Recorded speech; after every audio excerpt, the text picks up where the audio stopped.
Hello दोस्तों, स्वागत है आप सभी का मेरे चैनल लाइफ एंड फैक्ट पर। दोस्तों, आज हम जानेंगे अमावस्या और पूर्णिमा, दो बहनों की कहानी के बारे में। तो आइए दोस्तों शुरू करते हैं। पौराणिक कहानियों के अनुसार एक राजा और एक रानी थे। उनके दो लड़कियां और दो लड़के थे। एक लड़की का नाम पूर्णिमा और दूसरी लड़की का नाम अमावस्या था। पूर्णिमा घर का सारा काम करती थी और भगवान की पूजा पाठ किया करती और गाय की सेवा भी करती थी। लेकिन अमावस्या ना तो घर का काम करती थी और ना ही भगवान की पूजा पाठ करती थी और ना ही गौ की सेवा करती थी। फिर भी राजा और रानी अपने दोनों बेटों और अमावस्या को बहुत प्यार करते थे, लेकिन पूर्णिमा से नफरत करते थे। राजा के दोनों लड़के और लड़कियां धीरे धीरे बड़े हो गए। राजा ने दोनों लड़कों का विवाह करवा दिया। इसके बाद रानी ने कहा कि दोनों लड़कियां भी विवाह के योग्य हो गई है, तो इनके लिए भी कहीं पर जाकर रिश्ता तय करके विवाह करवा दो। लेकिन अमावस्या का विवाह किसी बड़े घर में करना और पूर्णिमा को किसी गरीब घर में देना, क्योंकि पूर्णिमा को घर का काम करना और भगवान की पूजा पाठ करना और गाय की सेवा करना यही पसंद है। अब रानी ने राजा को दोनों बहनों का रिश्ता तय करने के लिए भेजा। तो राजा अपने पड़ोसी राज्य के राजकुमार से अमावस्या की शादी का रिश्ता तय कर देते हैं और उसी गांव में एक गरीब लड़के से पूर्णिमा की शादी का रिश्ता तय कर देते हैं। राजा अपनी रानी को दोनों बहनों की शादी के रिश्ते के बारे में बताते हैं। तो रानी अब सोचती है कि पूर्णिमा की भगवान कैसे मदद करते हैं, क्योंकि यह पूजा पाठ बहुत करती है और गाय की सेवा भी करती है। लेकिन पूर्णिमा के भाई और भौजाई पूर्णिमा से बहुत प्यार करते थे, क्योंकि पूर्णिमा उनका घर के काम में हाथ बटाती थी और अमावस्या उन पर अपना रूप जमाती थी। राजा इसके कुछ दिनों बाद ही उनका विवाह करवा देते हैं और जब राजा और रानी उन दोनों लड़कियों को विदाई कर देते हैं, तब अमावस्या को विदाई के समय बहुत सारा धन दौलत देकर भेजते हैं और पूर्णिमा को कुछ भी नहीं देते। इसके बाद दोनों बहन अपने आप ससुराल चली जाती है। अब एक दिन अमावस्या ने अपने घर पर शिव चर्चा रखी, जिसमें उसने पूरे गांव वालों को अपने घर बुलाया, लेकिन पूर्णिमा को नहीं बुलाया। जब गांव की औरतें अमावस्या के यहाँ जा रही थी, तब पूर्णिमा अपने दरवाजे के बाहर बैठी हुई थी। तो उन औरतों ने पूर्णिमा से कहा कि तुम्हारी बहन ने शिव चर्चा रखा है, तुम नहीं चलोगी क्या? पूर्णिमा ने कहा, मुझे तो बुलाया ही नहीं, मैं कैसे चल सकती हूँ? औरतों ने कहा, बुलाया नहीं तो क्या हुआ, वहाँ तो भगवान शिव की चर्चा है, तुम चलो हमारे साथ। पूर्णिमा उन औरतों की बात मानकर उनके साथ चली जाती है। जब अमावस्या की नज़र पूर्णिमा पर पड़ी, तो अमावस्या ने गुस्से में आकर पूर्णिमा से कहा कि तू यहाँ कैसे चली आई, तुम्हें तो मैंने बुलाया ही नहीं। खैर कोई बात नहीं, तुम आ ही गई हो तो चुपचाप बैठे रहना और इधर उधर मत घूमना। इस तरह से अमावस्या ने पूर्णिमा की गरीबी का मजाक उड़ाया।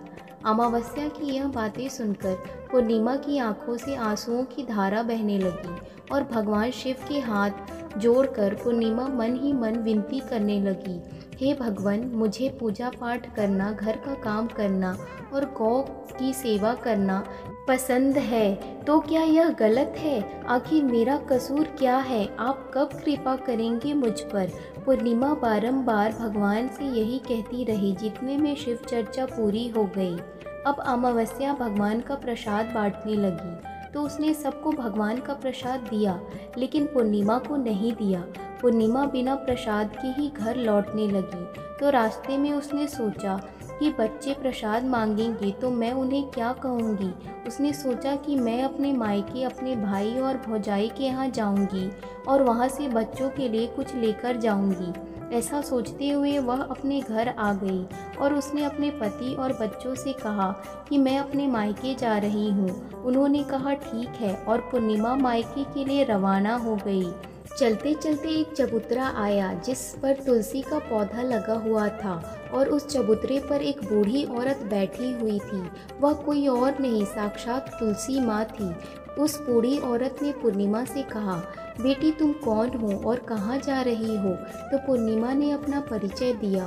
तो उस बूढ़ी औरत ने पूर्णिमा से कहा यह तुलसी का पौधा सूख रहा है, जिसमें थोड़ा सा पानी डाल दो और इस चबूतरे की साफ सफाई कर दो, जिससे मुझे थोड़ी ठंडक मिलेगी।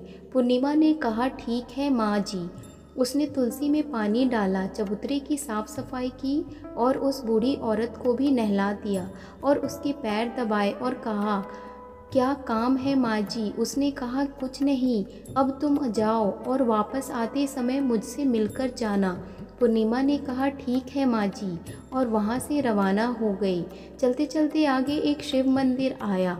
वहाँ पर भी एक बूढ़े बाबा मिले जो चबूतरे पर बैठे हुए थे। वह कोई और नहीं, साक्षात शिव भगवान थे। उन्होंने पूर्णिमा से कहा, बेटी तुम कौन हो और कहाँ जा रही हो? पूर्णिमा ने अपना परिचय दिया।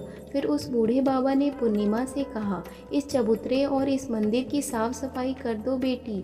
पूर्णिमा ने कहा, ठीक है बाबा, और उसने चबूतरे और मंदिर की साफ सफाई की और पूजा पाठ की और उस बूढ़े बाबा को भी नहला दिया और कहा, और क्या काम है बाबा? उस बूढ़े बाबा ने कहा, और कुछ नहीं बेटी, अब तुम जाओ और वापस आते समय मुझसे मिलकर जाना। पूर्णिमा ने कहा, ठीक है बाबा, और वहाँ से रवाना हुई और आगे चलते चलते काली माँ का मंदिर मिला। वहाँ भी एक बूढ़ी औरत बैठी हुई थी। उस बूढ़ी औरत ने पूर्णिमा से कहा, तुम कौन हो बेटी और कहाँ जा रही हो? पूर्णिमा ने अपना परिचय दिया। तब उस बूढ़ी औरत ने पूर्णिमा से कहा, बेटी यहाँ सब पूजा पाठ करने तो आते हैं, लेकिन मंदिर की साफ सफाई कोई नहीं करता, इसलिए इस चबूतरे और मंदिर की साफ सफाई कर दो। पूर्णिमा ने कहा, ठीक है माँ जी। तब पूर्णिमा ने मंदिर और चबूतरे की साफ सफाई की और पूजा पाठ किया और माता का श्रृंगार किया और उस बूढ़ी औरत को भी नहला दिया और बूढ़ी औरत के पैर दबाए। और पूर्णिमा ने कहा कि और क्या काम है माँ जी? तब उस औरत ने कहा, कुछ नहीं, अब तुम जाओ और वापस आते समय मुझे मिलकर ही जाना। पूर्णिमा ने कहा, ठीक है माँ जी। इसके बाद वो वहाँ से चली गई और थोड़ा आगे चलते चलते एक नदी आई। नदी के किनारे भी एक बूढ़ी औरत बैठी हुई थी। वह साक्षात गंगा मैया थी। उस बूढ़ी औरत ने कहा, तुम कौन हो बेटी और कहाँ जा रही हो? पूर्णिमा ने अपना परिचय दिया। इसके बाद उस औरत ने पूर्णिमा से कहा, इस नदी पर स्नान करने तो सब आते हैं, लेकिन यहाँ साफ़ सफाई कोई नहीं करता है, इसलिए तुम इस किनारे पर साफ़ सफाई कर दो। पूर्णिमा ने कहा, ठीक है माँ जी। पूर्णिमा ने वहाँ पर साफ़ सफाई की और उस बूढ़ी औरत के पैर दबाए और कहा, और क्या काम है माँ जी? उस बूढ़ी औरत ने कहा, कुछ नहीं बेटी, अब तुम जाओ और वापस आते समय मुझसे मिलकर ज़रूर जाना। इसके बाद पूर्णिमा नाव में चढ़ने लगी तो नाव फूलों से सजी हुई थी। वह नाव में बैठकर नदी के दूसरे किनारे पर जा उतरी। इसके बाद वह अपने पीहर के घर पहुंच गई। वहां पर पूर्णिमा के भाई भौजाइयों ने उसे देखा तो वो उससे बहुत खुश हुए और उन्होंने पूर्णिमा की बहुत खातिरदारी की और खूब सारी बातें की और कहा कि बच्चों को भी साथ लेकर आती। इसके बाद सब खाना खाकर सो जाते। लेकिन सुबह जब पूर्णिमा ने अपने ससुराल जाने के लिए कहा तो भाभियों ने उसे एक लाल साड़ी दी और एक थैले में बच्चों के लिए कपड़े और खाने पीने के लिए कुछ सामान रख दिया और कहा कि तुम बहुत दिनों बाद आती हो, जल्दी जल्दी आया करो। पूर्णिमा ने कहा, ठीक है। इसके बाद पूर्णिमा की भाभियों ने पूर्णिमा को हाथ में थैला दे दिया और कहा, जाओ और वापस जल्दी आना। इसके बाद पूर्णिमा वहाँ से रवाना हो गई और उसी नदी के किनारे पर पहुँच गई। नाव में बैठकर नदी के दूसरे किनारे पर उतर गई। वहाँ पर उतरने के बाद पूर्णिमा को वही बूढ़ी माँ मिली जो साक्षात गंगा मैया थी। उस बूढ़ी माँ ने कहा, आ गई हो बेटी? पूर्णिमा ने कहा, हाँ मैं आ गई। तो उस बूढ़ी माँ ने पूर्णिमा को एक थैला दिया और कहा कि इसे तुम अपने घर ले जाकर ही खोलना। पूर्णिमा ने कहा, ठीक है माँ जी। अब पूर्णिमा के पास 2 थैले हो गए। उन्हें लेकर वहाँ से रवाना हो गई। पूर्णिमा अब आगे चली तो वह वहीं काली माँ का मंदिर आया। वहाँ भी काली माँ बूढ़ी माँ के रूप में बैठी हुई थी। उसने कहा, आ गई हो बेटी? पूर्णिमा ने कहा, हाँ माँ जी मैं आ गई। तो काली माँ ने भी एक थैला दिया और कहा, इसे तुम घर ले जाकर ही खोलना। पूर्णिमा ने कहा, ठीक है माँ जी। और अब पूर्णिमा के पास 3 थैले हो गए थे।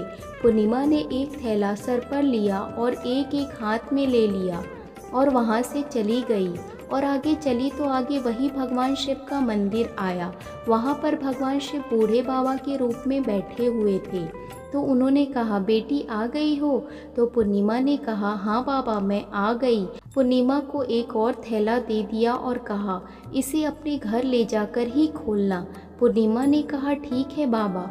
अब पूर्णिमा के पास 4 थैले हो गए। अब वो भला अकेली 4 थैलों को कैसे ले सकती थी, इसलिए उसने पुरानी साड़ी निकाली और उन 4 थैलों को साड़ी में इकट्ठा बांध लिया। और अब पूर्णिमा वहाँ से चली गई और थोड़ा आगे चली तो वही तुलसी माँ बूढ़ी औरत के रूप में बैठी हुई मिली। उसने पूर्णिमा से कहा, आ गई बेटी? तो पूर्णिमा ने कहा, हाँ माँ जी मैं आ गई।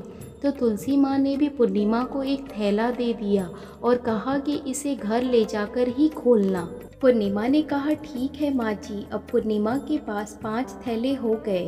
पूर्णिमा वहाँ से चली गई और सीधे अपने घर आ गई। पूर्णिमा ने थैलों को नीचे रखा और सबसे पहले अपने मायके का थैला खोलकर देखने लगी।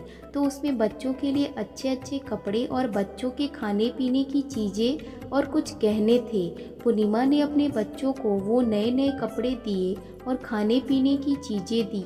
तो बच्चे बहुत खुश हुए। अब पूर्णिमा ने दूसरा थैला खोला जो उसे गंगा मैया ने दिया था। उसमें सोना और चांदी भरा हुआ था। अब पूर्णिमा ने तीसरा थैला खोला जो उसे काली माँ ने दिया था। उसमें 16 श्रृंगार का सामान भरा हुआ था। अब पूर्णिमा ने चौथा थैला खोला जो भगवान शिव ने उसे दिया था। उसमें धन संपत्ति और वो सारी खुशियाँ भरी हुई थी। अब पूर्णिमा ने 5वां थैला खोला जो उसे तुलसी माँ ने दिया था। उसमें चावल, दाल और 7 प्रकार का धान भरा हुआ था। अब पूर्णिमा के घर में किसी भी चीज़ की कमी नहीं थी और उसका घर धन धान्य से परिपूर्ण हो गया। अब पूर्णिमा और उसका परिवार खुशी खुशी रहने लगा। अब पूर्णिमा के मन में विचार आया कि क्यों ना मैं भी अपने घर शिव चर्चा कराऊं। और शिव चर्चा का कार्यक्रम रखा। पूर्णिमा ने गांव के सभी लोगों को बुलाया और अपनी बहन के घर भी गई अपनी बहन को बुलाने के लिए। अब अमावस्या अपनी बहन के घर शिव चर्चा में आई तो उसने देखा कि पूर्णिमा के घर में किसी भी चीज़ की कमी नहीं है। इतनी धन दौलत देखकर अमावस्या आश्चर्यचकित रह गई और उसने पूर्णिमा से कहा कि तुम्हारे घर में इतनी धन दौलत कैसे आई पूर्णिमा? पूर्णिमा ने देखा और कहा, बहन तुमने शिव चर्चा रखी थी और उसमें मुझे नहीं बुलाया तो मैं भी बिन बुलाए तुम्हारे घर आई और तुमने भगवान का प्रसाद तक मुझे नहीं दिया और तुमने मेरी गरीबी का मजाक भी उड़ाया। उसके बाद मैं जब अपने घर आ रही थी तो रास्ते में मेरे मन में विचार आया कि घर पर बच्चे जब प्रसाद मांगेंगे तो उन्हें मैं क्या कहूँगी। इसलिए मैंने सोचा कि मैं अपने मायके जाऊँगी और मैं अपने मायके चली गई और जो कुछ भी घटना हुई वह सब अमावस्या को बता दी। तब अमावस्या ने पूर्णिमा से कहा, तुम भी मुझे प्रसाद मत दो और मुझे डांटो। लेकिन पूर्णिमा ने कहा कि यह तो भगवान का प्रसाद है, मैं तो सबको दूंगी और तुम्हें भी दूंगी। फिर भी अमावस्या ने प्रसाद भी नहीं लिया और वह सीधे अपने घर को चली गई। घर जाकर अपने बच्चों से कहकर वह अपने मायके जाने के लिए रवाना हो गई। चलते चलते रास्ते में वही तुलसी माँ मिली जो चबूतरे पर बूढ़ी माँ का रूप धारण करके बैठी हुई थी। उस बूढ़ी माँ ने अमावस्या से कहा, बेटी तुम कौन हो और कहाँ जा रही हो? यह तुलसी का पौधा सूख रहा है, इसमें थोड़ा सा पानी डाल दो और इस चबूतरे की साफ सफाई कर दो। इस पर अमावस्या ने कहा, ए बुढ़िया तुझे दिखाई नहीं देता मैं कितनी महंगी साड़ी पहन रखी है, यह गंदा हो जाएगा। ऐसा कहकर वह आगे चली तो भगवान शिव मिले, उनको भी उसने ऐसा ही कह दिया। उसके बाद आगे चली तो काली माँ मिली, काली माँ को भी उसने ऐसा ही कह दिया।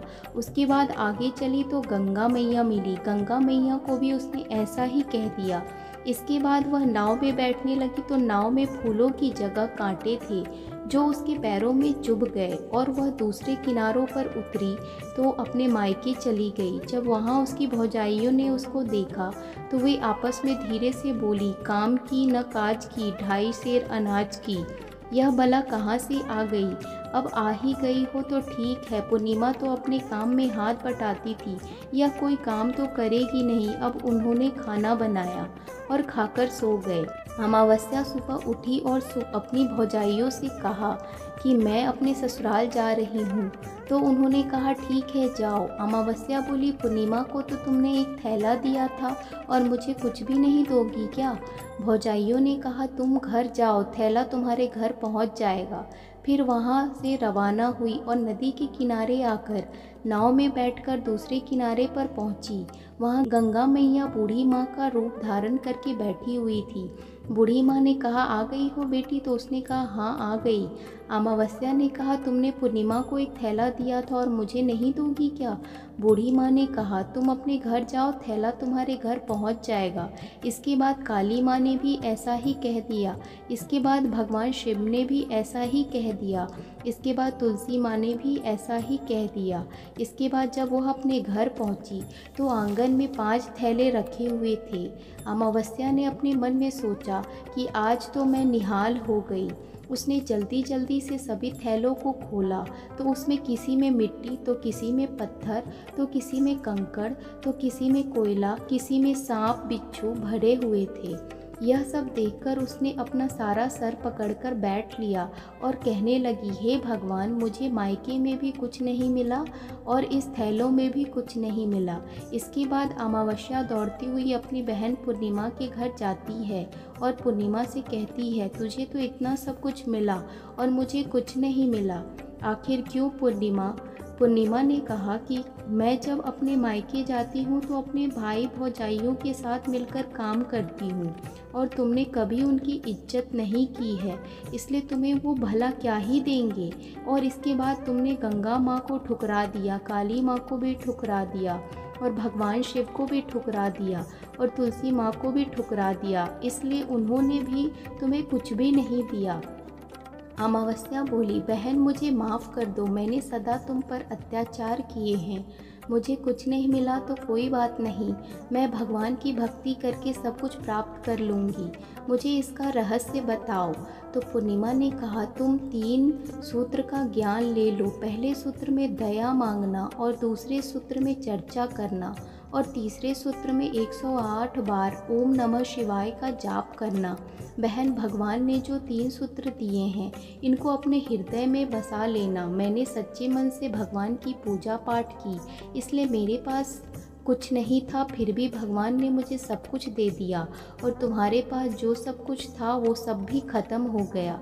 इसके बाद अमावस्या अपने घर गई और भगवान की पूजा पाठ करने लगी और भगवान शिव से माफ़ी मांगने लगी और गौ सेवा करने लगी, दूसरों की मदद करने लगी।